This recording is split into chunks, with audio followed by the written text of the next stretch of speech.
రాష్ట్ర ప్రభుత్వం ఏ విధంగా పనిచేస్తూ ఉందో చంద్రబాబు నాయుడు వాళ్ళ కుమారుడు మరి పవన్ కళ్యాణ్ ఏ విధంగా కక్ష సాధనకు చర్యలకు ఎక్కువగా పాల్పడుతున్నారు.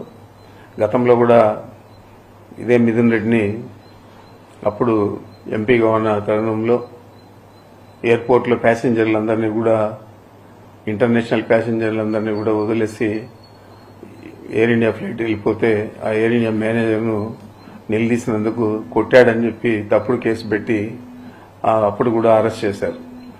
మరి అది తప్పుడు కేసు అని తేలిపోయింది. ఆ చెప్పిన సాక్షులందరూ కూడా మేము చంద్రబాబు ప్రోద్బలంతో చెప్పాల్సి వచ్చింది అని చెప్పి ఆ రోజు చెప్పారు. అధికారాన్ని అడ్డం పెట్టుకొని చంద్రబాబు ముఖ్యమంత్రిగా ఆ రోజు వ్యవహారం తీరు ఏ విధంగా ప్రజలందరూ కూడా గ్రహించారో మనమంతా కూడా చూశాము. ఇది చంద్రబాబు నాయుడు చేసిన చాలా తప్పుడు కేసును పెట్టి ఒక పార్లమెంట్ సభ్యుడిని ఈ విధంగా వేధించారని చెప్పారు. మరి ఇప్పుడు కూడా అతను అధికారంలోకి వచ్చినప్పటి నుంచి ఇప్పుడు దాకా అనేక కేసులు ల్యాండ్లు అంటాడు, లేకపోతే ఈ తప్పుడు కేసులు అన్నీ కూడా మదనపల్లి ఫైల్స్ అంటాడు. ఆ ఫైల్స్కు నాకు ఏం సంబంధం, ఇప్పుడు దాకా సంబంధం లేదని చెప్పి ప్రతి ఒక్కరు కూడా చెప్పారు. ప్రభుత్వం కూడా ఏమీ తేల్చలేకపోయింది. మరి ఇలాంటి తప్పుడు కేసులన్నీ కూడా అనేక రకాల కేసులన్నీ పెట్టి వేధించడం జరుగుతూ ఉంది. మరి అనేక రకాలుగా అనేక కేసులన్నీ కూడా మా మీద పెట్టడం జరుగుతూ ఉంది. ఇప్పుడు తారస్థాయికి చేరి ఈ లిక్కర్ స్కామ్లో మా తనయుడంటే మిథున్ రెడ్డి గారి ప్రమేయం ఉంది అని చెప్పి ఆయన 3 సార్లు ఎంపీకి రాష్ట్ర ప్రభుత్వంలో ఏమైనా పాల్గొనేదానికి పాలు పంచుకునేదానికి అవకాశం ఉందని అడుగుతా ఉన్నాను. ఏదో జగన్మోహన్ రెడ్డి గారితో సఖ్యతగా ఉండాడని చెప్పి ఆ ఒక్క నెపం మీద అతని మీద ఫాల్స్ కేసు పెట్టి ఈరోజు మళ్ళా నిన్న సాయంత్రం అరెస్ట్ చేశారు. ఈరోజు జైలు కూడా పంపించే పరిస్థితి ఉంది. మరి మనం చూస్తా ఉన్నాం. ఇది కూడా చూడండి మీరు, తప్పకుండా ఇది కూడా తప్పుడు కేసుగా తేలుతుంది. మరి ఇలాంటి తప్పుడు కేసులన్నీ పెట్టి ప్రభుత్వాన్ని నడుపుతూ ప్రతిపక్ష పార్టీలను అదుపులో తీసుకోవాలనే ఒక వేరే ఆలోచన చంద్రబాబు నాయుడు చేస్తున్నాడు. తప్పకుండా దీని పర్యవసానం వచ్చే ఎన్నికల్లో కాదు, ఆయన రాజకీయ జీవితం మీదే ఒక తీరని మచ్చగా ఏర్పడుతుంది అనేది అతను ఆలోచన చేయలేదు. మరి ఎవరైనా రాజకీయాల్లో అంటే మంచి పేరుతో రిటైర్ అయ్యి బాగా పనిచేస్తాడని అనిపించుకోవాలి. ఆ విధంగా కాకుండా కక్షపూరితంగా విద్రోహ చర్యలకు ప్రభుత్వమే పాల్పడితే ప్రజలు ఎవరికి చెప్పుకోగలుగుతారని చెప్పి నేను అడుగుతున్నాను. ఈరోజు మిథున్ రెడ్డిని అరెస్ట్ చేయడం అనేది ఆయన ఎంపీనా లేకపోతే 3 సార్లు ఎంపీ మళ్ళా లోక్సభలో ఒక పార్టీకి నాయకత్వం వహిస్తూ ఉన్నాడు. ఇవన్నీ ఒక పక్కన పెడితే నా కుమారుడుగా నేను చెప్తున్నాను, ఇది కేవలం మా మీద ఉన్న కక్ష, మా మీద ఉన్న విద్వేషం, ఎన్నికల్లో మేము ధీటుగా ఈ జిల్లాలో పనిచేస్తామని చెప్పి ఆలోచన, ఇవన్నీ కలిపి చంద్రబాబు నాయుడు చాలా తీవ్రమైన వ్యతిరేకతతో ఈ చర్యకు పాల్పడినాడు.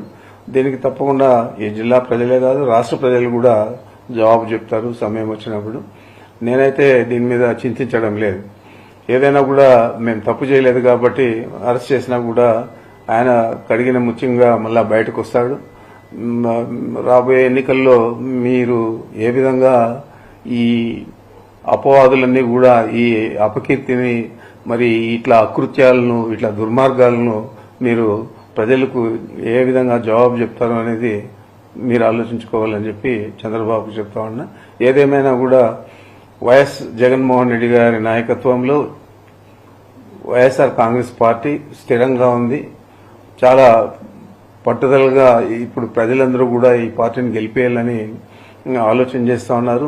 మనం చూసాము, 3 ఎస్పీలు, డిఐజీ, 2000 మంది పోలీసులను పెట్టి రోడ్లన్నీ కూడా అడ్డపడి కనీసం రైతులను మామిడి రైతులను కలిసేదానికి కూడా అవకాశం లేకుండా చేయాలని ఆలోచన చేస్తే ఏ విధంగా ఒక్క ఉదుపులో కొండలో గుట్టలు ఎక్కి తోటల్లోనూ చెట్లలోనూ అంతా కూడా వచ్చి వేలాది మంది అత్యధికంగా ఎప్పుడు కూడా ఎన్నికల తర్వాత అంత పెద్ద గ్యాదరింగ్ వైఎస్ఆర్ కాంగ్రెస్ పార్టీ కార్యకర్తలు నాయకులు మామిడి రైతులు ముఖ్యంగా కలిసింది లేదు. ఈ విధంగానే రాబోయే రోజుల్లో ఇంకా ఎక్కువగా వైఎస్ఆర్ కాంగ్రెస్ పార్టీ మీద అభిమానము ప్రేమ జనాలలో పెరుగుతున్నాయి. కాబట్టి జగన్మోహన్ రెడ్డి గారు చెప్పినవన్నీ చేశాడు. మరి ఈయన చెప్పాడు 143 హామీలు, అదే 6 సూపర్ 6లు ఇవన్నీ కూడా చెప్పారు. మరి ఇవన్నీ ఏదైనా నెరవేర్చాడా అంటే అరకొరగా పెన్షన్లు ఇవ్వడం కానీ, అదేవిధంగా ఆ రోజు 50 సంవత్సరాలకే ఈ పెన్షన్ వర్తింపజేస్తా అన్నాడు. ఇప్పుడు దాదాపు 5,000 నుంచి 6,000 పెన్షన్లు తీసేశారు. మరి అదేవిధంగా కొంతమందికి ఒక్కొక్క సిలిండర్ ఇచ్చి సర్ది పెట్టేశారు మొదటి సంవత్సరం. మరి ఈ సంవత్సరం ఏం చేస్తారో మనకు తెలియదు. అదేవిధంగా మొన్న తల్లికి వందనం అని చెప్పి ఇచ్చారు. 13,000 చిల్లర కోట్లు కావాల్సి వస్తే కేవలం బడ్జెట్లో 8,000 చిల్లర పెట్టి ఇచ్చిందేమో 3,000 చిల్లర కోట్లు మాత్రమే ఇచ్చారు. మరి ఇది ప్రజలందరూ కూడా చూస్తా ఉన్నారు, ఇచ్చిన హామీలు నెరవేరుస్తా ఉన్నారా లేదా అని. మరి ఏ విధంగా మీరు ఒక సంవత్సరంలో ఎవరిని కూడా పట్టించుకోకుండా, ఏ హామీలు నెరవేర్చకుండా మహిళలను, రైతులను, పురుషులను, విద్యార్థులను, నిరుద్యోగులను అందరినీ కూడా మోసం చేశారు. మరి ఇదంతా కూడా కప్పిపుచ్చుకోవాలని చెప్పి ఈ లిక్కర్ స్కామ్ అని ఇంకోటని తీసుకొచ్చి ప్రధానమైన పార్టీకి పట్టుకొమ్మలుగా ఉన్న నాయకులందరినీ కూడా మీరు అరెస్ట్ చేసే పరిస్థితులకి దిగజారంటే మీ ప్రభుత్వం పనితీరు ఏ విధంగా ఉందో, మీ పెర్ఫార్మెన్స్ ఏ విధంగా ఉందో, మీరు పార్టీని ఏ విధంగా నడపాలనుకున్నారు, ఒక దుర్మార్గంగా అణచివేత ధోరణిలో నడపాలనుకుంటా ఉన్నారు. మనం చూసాము, చాలా మంది నియంత్రణలంతా కూడా దేశాలు వదిలి పారిపోయిన పరిస్థితులు ఉన్నాయి.